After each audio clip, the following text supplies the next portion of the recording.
সংস্কার কমিশনের প্রস্তাবগুলো নিয়ে ঐকমত্যের ভিত্তিতে তৈরি হবে জাতীয় সনদ, আর সেই সনদের ভিত্তিতেই যেন আগামী নির্বাচন ও ঐকমত্যের সরকার গঠিত হয়, এমন আশা প্রধান উপদেষ্টা ডক্টর মোহাম্মদ ইউনূসের।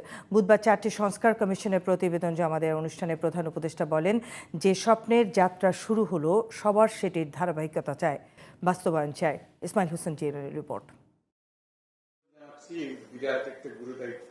বুধবার প্রধান উপদেষ্টার কার্যালয়ে 4টি সংস্কার কমিশনের প্রতিবেদন গ্রহণ করে আলোচনায় অংশ নেন ডক্টর মোহাম্মদ ইউনূস। এ সময় প্রধান উপদেষ্টা বলেন, ইতিহাসের প্রবাহ থেকেই সংস্কার কমিশনগুলো তৈরি হয়েছে এবং নতুন দেশ গঠনের স্বপ্নযাত্রার কাঠামো রচিত হবে তাদের প্রতিবেদনের মধ্য দিয়ে। ক্লাসরুমে পড়া হবে, অনেক শিক্ষণীয় বিষয় থাকবে, সেটা ভিন্ন ব্যাপার।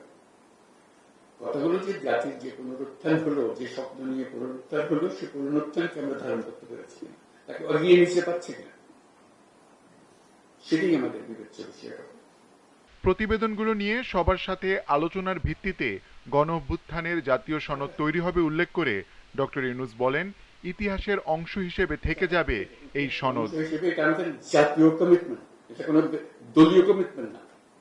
আমরা আশা করছি সব দল এই চার্টারে সাইন অন করবে। ওই যে বললাম ঐক্যমত, যেটা তখন এটা আমাদের বাংলাদেশ জাতি একটা সনদ, যে সনদ আমরা বুকে নিয়ে অগ্রসর হব। যত তাড়াতাড়ি পারি, যত বেশি পরিমাণে এটা বাস্তবায়ন করতে পারি, বাস্তবায়ন করতে পারি। প্রধান উপদেষ্টা বলেন, আগামী নির্বাচন ও সরকার গঠন হতে হবে জাতীয় সনদকে ভিত্তি করেই, তাহলেই স্বপ্নের ধারাবাহিকতা অব্যাহত থাকবে। ভবিষ্যতে যে নির্বাচন হবে এটার ভিত্তিতে, এই চার্টারের ভিত্তিতে, সেটাও যেন ঐকমত্যের সরকার হবে। যে চার্টারকে আমরা ধরে রেখেছি, তার যত কিছুই হোক, এটা যেন আমাদের হাত থেকে ছেড়ে দেবে। তাহলে এই স্বপ্নের যে কন্টিনিউটি, সেটা থাকবে কি করে?